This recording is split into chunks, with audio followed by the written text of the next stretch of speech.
মানিকগঞ্জ সরকারি technical school and কলেজে অনুষ্ঠিত হয়ে গেল 2 ঘণ্টাব্যাপী চাকরির বাজার। বিভিন্ন ধরনের চাকরি প্রত্যাশীরা সেখানে অংশগ্রহণ করেন এবং বিভিন্ন ধরনের কোম্পানি সেখানে তাদের নিজ নিজ স্টল সাজিয়ে বসেন। শতাধিক প্রশিক্ষণপ্রাপ্ত শিক্ষার্থীরা তাদের নিজ নিজ সিভি জমা দিয়ে থাকেন এবং অর্ধশতাধিক চাকরি নিশ্চিত করেন। বিভিন্ন কোম্পানির সাথে কথা বলে জানা যায়, তারা বলেন প্রশিক্ষণার্থীর কাজের দক্ষতার উপর ভিত্তি করে তারা নিয়োগপত্র দিয়ে থাকেন এবং কারিগরি প্রশিক্ষণার্থীদের অগ্রাধিকার দিয়ে থাকেন। সেই সাথে আরও জানতে পারি, আগামীর স্মার্ট বাংলাদেশ গড়তে স্মার্ট দক্ষ কারিগরি শিক্ষা প্রশিক্ষণপ্রাপ্ত শিক্ষার্থীদের খুঁজছেন তারা। সেই সাথে আরও জানতে পারি, যারা এখানে সরকারি খরচে এবং সরকারি অর্থায়নে 4 মাসের ফ্রি প্রশিক্ষণ নিয়ে দক্ষ হয়েছেন এবং চাকরি করতে ইচ্ছুক, তাদেরকেই খুঁজছে এসব company.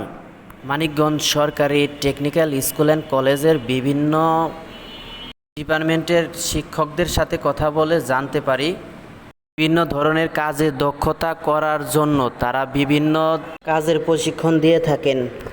Electrical, computer, RAC, welding ও গ্রাফিক্স ডিজাইন ও সেলাই কাজ শেখানো হয়। সেই সাথে অত্র প্রতিষ্ঠানের অধ্যক্ষর সাথে কথা বলে আমরা জানতে পারি,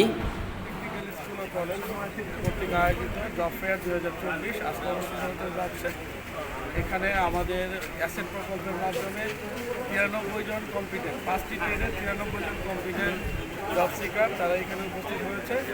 পাশাপাশি মানিকগঞ্জের স্বনামধন্য 10টা ইন্ডাস্ট্রি, এখানে ইন্ডাস্ট্রি প্রতিনিধিরা, এইচআরএর ম্যানেজাররা এখানে এসেছেন, তারা তাদের ইন্টারভিউ নিচ্ছেন এবং আপনারা দেখলেন এর মধ্যেই 2 জনের চাকরি কনফার্ম হয়ে গেছে, বাকিদের ইন্টারভিউ হচ্ছে। আশা করি আমরা অনেকেই আজকে এখানে জব ফেয়ার থেকে তাদের কাঙ্ক্ষিত জবটা পাবো।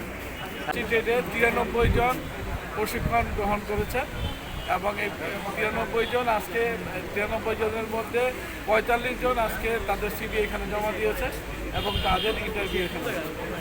আচ্ছা, জব ফেয়ার মেলাটা কতদিন পর পর হয়? এটা সাধারণত 4 মাস পর পর হয়, 4 মাস পর। অতঃপর চাকরি প্রত্যাশীদের চাকরি নিশ্চিত করা হয় এবং তাদেরকে জয়েন লেটার দেওয়া হয় এবং একজন চাকরি নিশ্চিত প্রাপ্ত শিক্ষার্থীদের সাথে আমরা কথা বলে যা জানতে পারি, গ্রাফিক্সে দেখেন কি আবেদন করতে আসছিলেন, চাকরি পাইছেন? কি পোস্টে চাকরি হলো আপনার?